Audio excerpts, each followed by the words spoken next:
When Barry Alvarez first got to Wisconsin, the football program was not in a very good state. They could barely get fans in the stands and struggled to string together wins. During his opening press conference, Alvarez made a statement proving he was going to turn the Badgers program around, saying they better get season tickets right now because before long they won't be able to. Every time that clip comes on before a Badger game, over 82,000 fans erupt in cheers, proving Alvarez's bold statement to be true. But who is Barry Alvarez?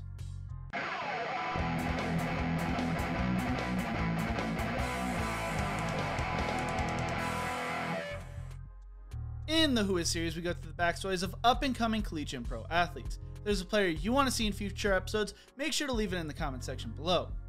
A lot of the information I will share in this video comes from Alvarez's autobiography, Don't Flinch. If you're interested in checking it out, I have linked it in the description below. Barry Alvarez grew up in Langloth, Pennsylvania, a community of about 1,500 people just outside Bergenstown in western Pennsylvania. Langloth was a blue-collar steel mill town where athletes were viewed as a way of entertainment and a way to garner bragging rights while also providing a way out for those who didn't want to work in the mills. Barry never wanted to step into the mills himself due to the workers never seeming to be happy, according to page 36 of his book. So, Alvarez became a student of the game when it came to football, seeing it as a way out for him. Barry's father was born in Springfield, Illinois, but moved back to Spain, where Barry's grandparents were originally from, when he was 10. According to Barry, the only words in English his grandfather knew how to say was son of a bitch. With the outbreak of Spain's Second Civil War in the late 1930s, Barry's father declared as a loyalist and was arrested due to refusing to fight for Francisco Franco. As a result, he was imprisoned in a POW camp due to his political views. With his father being an American, Barry's uncle negotiated with the American consulate where they traded a French prisoner for his father's release. His father had no interest in going back to Spain, so he returned to the United States. His mother was born and raised in Langloth. Barry's parents were blue-collar workers who taught him how to work hard and treat others right. Along with football, Barry also played baseball as a catcher while also sometimes playing first base and in the outfield. He started playing football when he was 9 years old, not really knowing what was going on, but was put in at fullback. He competed against 12-year-olds, but was able to compete and hold his own. When he was in 9th grade, he was too big to play midget football, so he instead started playing on junior varsity as a quarterback. As a sophomore, Barry played linebacker and a little at offensive guard on varsity. Barry's high school head coach, Pat McGraw, loved setting up scrimmages with much bigger schools who always had nicer uniforms than them. McGraw would always say, "I don't give a crap what they're wearing or how many they have. All I know is they can put 11 on the field, and that's all you have to know. Our 11 guys will kick their ass." And they always did, with McGraw always saying, "You're going to be tougher than they are, and you're going to hit, and if you don't hit, you're not going to be playing for me." Barry started to get a lot of college attention after his junior year, doing everything asked of him, including being the team's kicker.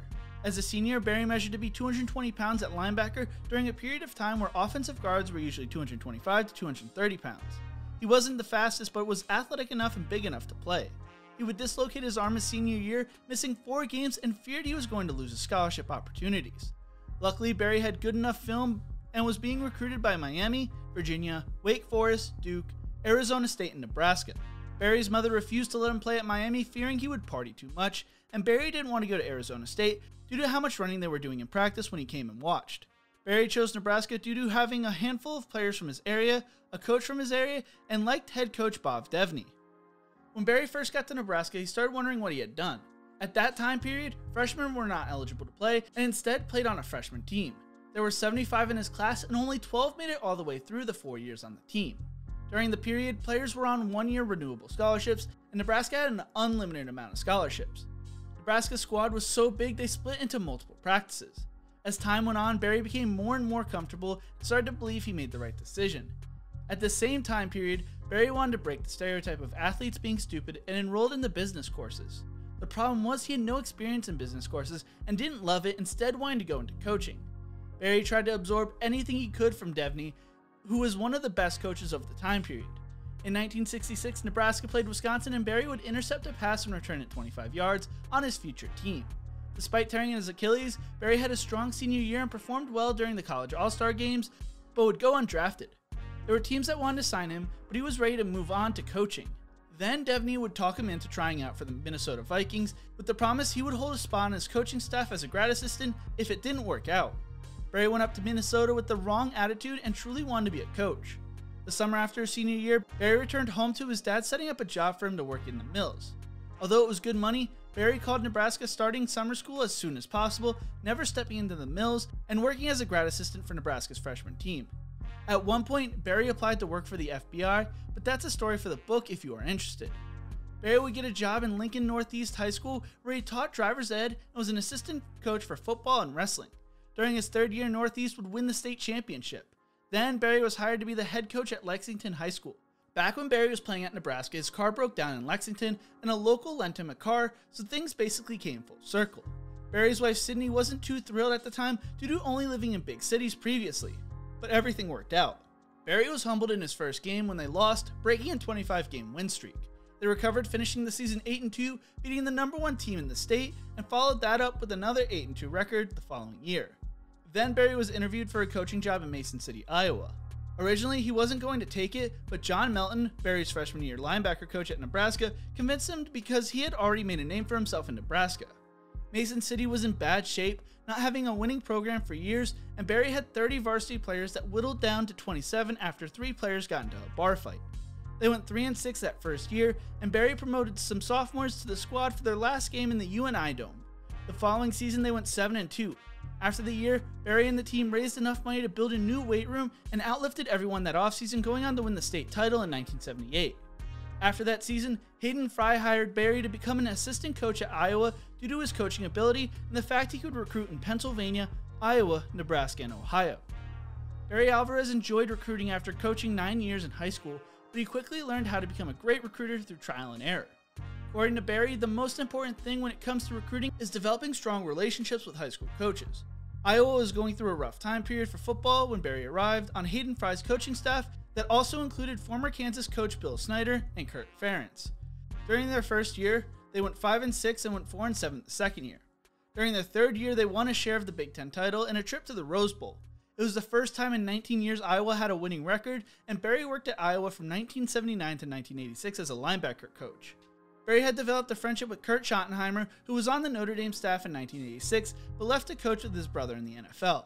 Kurt told Barry that his name was being thrown around to join the Irish. The pitch went like this.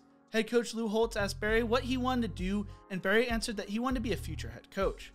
Lou told him if Fogo Fazio left for another job, Barry would get the shot at the defensive coordinator job, a position that could lead to a head coaching job. Barry accepted the offer and joined the Irish coaching staff. Leaving for Notre Dame was a risk, and the Irish had gone 5-6 during Lou Holtz's first season, but a risk Alvarez needed to take. During the 1987 season, Notre Dame exceeded expectations, going 8-4, and Fazio left for an NFL job, allowing for Barry to be promoted to the defensive coordinator position. Barry needed to reconstruct his staff as coaches retired or left the coaching world. That season, Notre Dame went undefeated, beating West Virginia in the Fiesta Bowl 34-21, ending the season with the national championship. After the Fiesta Bowl, Alvarez went to Holtz's office, where Lou asked what he needed to keep Barry at Notre Dame. Barry had some schools sending out feelers to him, but nothing was really intriguing him. He asked Lou if he could take some lower-key speaking engagements and take on more responsibility. Holtz responded saying Alvarez already controlled half the team, with Barry responding, "Teach me how to be a good head coach." The following year, Notre Dame went 11-1 and was playing against number 1 Colorado in their bowl game. During a meeting, Holtz went through job openings to gauge who was interested. Barry had been in contact with Rutgers, Wisconsin, and Pittsburgh. He really didn't want to interview with Pittsburgh, but Holtz talked him into it. Barry knew Pittsburgh was going to elevate an assistant, and they were just trying to appease the alumni. They mishandled Barry's interview, and he left early. Wisconsin was the job Barry wanted, and he put pressure on AD Pat Richter to hire him before their bowl game against Colorado to bring attention to the Badgers. That is exactly what happened, and Notre Dame would beat Colorado. Barry would finish his career as Notre Dame's defensive coordinator, going 24-1. After the Colorado game, Alvarez went up to Holtz's room, where Lou gave him advice when it came to being a future head coach. In Barry's first season, the Badgers went 1-10, and it took a toll on Alvarez. He never showed it in front of the coaches or players, but when he was in his office, he would let it out. He wasn't used to losing. That didn't stop him from setting a standard for the program and players. He made a lot of changes which caused some players to quit, but set up a structure. He started recruiting better in Wisconsin to the point the NCAA was receiving claims that Wisconsin was cheating. The NCAA looked into these things and came out saying, there are some coaches out there who just work harder than other coaches. Some just get it done. Some know how to win and recruit, and I think that's what we have here with Wisconsin. These other coaches have expressed their concerns about the Badgers, but they really haven't done anything. Case closed. At one point, the program was 2-31 in road games going back to before Barry took over the program. The university believed in Barry, and so did athletic director Pat Richter, and Alvarez would prove their belief in him to be worth it in the 1993 season. After the Badgers started the season 4-0, Joe Panos was constantly getting the same question. Do you think you could beat Michigan? Do you think you can beat Ohio State? Joe responded, "We haven't shown any reason yet that we can't play with the big boys. Anything can happen. Why not us?" Wisconsin would go on to be ranked number 24, the first time they were ranked since 1984. A few weeks later, the Badgers would drop a game to Minnesota, ending national title aspirations, but still had a shot of winning the Big Ten. Later in the season, the Badgers would beat Michigan for the first time since 1981, 13-10. After the win, the students stormed the field, trampling over each other, leaving 70 people hurt. Football players were pulling bodies from the scrum and entered the locker room crying, thinking they were carrying dead bodies. Luckily, there were no fatalities. Wisconsin then tied against number 3 Ohio State in a game Barry believes they should have won. It all came down to the season finale against Michigan State that was taking place in Tokyo. They would beat the Spartans 41-20, punching a ticket to the Rose Bowl for the first time in 31 years. During the Rose Bowl, Wisconsin would win the game 21-16 and giving the Badgers fan base bragging rights for the first time in a while. In 1995, the team got complacent and there were some things Barry wasn't happy about. After the season, Oklahoma and Miami both reached out to him to see if he would leave Wisconsin to become their head coach along with the Philadelphia Eagles. Barry felt like he wasn't done in Madison and turned all three of them down. In 1996, the Badgers beat Utah in the Copper Bowl and lost to Georgia in the Outback Bowl, in which sophomore offensive tackle Chris McIntosh told the media, "I didn't come to Wisconsin to go to the damn Outback Bowl. I came here to go to the Rose Bowl." That sparked the Badgers to go on and become the first and only Big Ten team to ever win back-to-back Rose Bowls in 1998 and 1999. That almost didn't happen, as Barry talked about in his book how Tom Osborne retired in 97, and had they offered the job he might have taken it, but they never did. During the 1999 season, Barry had to spend the second half of the season in the press box due to a serious knee injury, but decided to use a cane and work through the pain during their Rose Bowl win. Going to the 2000 season, there was a lot of excitement around the team until the shoebox scandal led to a handful of players being suspended and the team dealt with a lot of injuries. Barry believed the situation was mishandled by the NCAA and goes into great detail about what really happened in his book. After the 2000 season, Alvarez was angry and the chancellor who hired him had taken the Miami job. Miami needed a new head coach and offered Alvarez once again. He really considered it this time, but his wife vetoed the idea, not wanting to move to Miami. That year, the Badgers went 5-7, losing to Michigan and Oregon by a field goal. What made the decision to turn the Miami job down sting was the fact that the Hurricanes went on to win the national championship that year. In 2003, Pat Richter announced he was going to retire in 2004, naming Alvarez the man who was going to replace him. The Badgers started the season off going 9-0, being ranked as high as number 4 in the polls before losing their last 3 games. Also in 2004, Barry would hire Bret Bielema as the defensive coordinator after his work as Kansas State's co-defensive coordinator. After the 2004 season, Barry started showing signs that it was time to hang it up, as winning was not feeling as great and losing was gut-wrenching. As a result, before the 2005 season, Barry announced it was going to be his last season coaching and named Bret Bielema as his replacement. Alvarez hadn't hired Bielema with the idea of naming him his successor, but after seeing the way he coached and the way the players reacted to him, he felt Bielema could continue the success of the Badgers. In 2005, the Badgers would go 10-3, beating a heavily favored number 7 Auburn Tigers team in the Capital One Bowl. Going into the game, no one thought Wisconsin had a chance, but the Badgers proved the doubters wrong, winning 24-10, and Barry getting to end his career on his favorite play, victory formation QB kneel. Alvarez has since worked as the Wisconsin athletic director, and Wisconsin sports have continued to succeed under his watch, winning 16 national championships under his leadership. The football program is far from what it was in the 1990s in a good way, becoming known as one of the more consistent college programs in college football. Throughout the 2006 and 2007 season, Alvarez worked as a color commentator for Fox, working the Fiesta Bowl, BCS National Championship game, and a few NFL games. In 2010, he was elected to the College Football Hall of Fame, and in 2014, he served as one of the inaugural members of the College Football Playoff Committee. In 2012, he came out of retirement to coach the Rose Bowl after Bielema took the Arkansas job, a game the Badgers would lose to Stanford 20-14.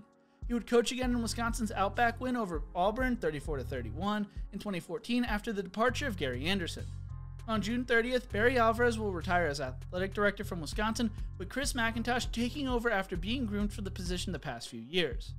Alvarez will now work with the Big Ten Conference office as a liaison between the league's administration and its football coaches. As a head coach, Alvarez went 119, 74-3, going 9-3 in bowl games, but he did much more than win football games at Wisconsin. He changed the culture for Badger sports as a whole, and as a recent Wisconsin graduate myself, I couldn't be more prouder to call myself a Badger. Thank you, Barry. You are truly a legend. Thank you so much for watching. If you enjoyed this video, check out my other videos in the Who Is series. Don't forget to leave a like, share, and subscribe to the channel. And as always, remember to embrace the grind.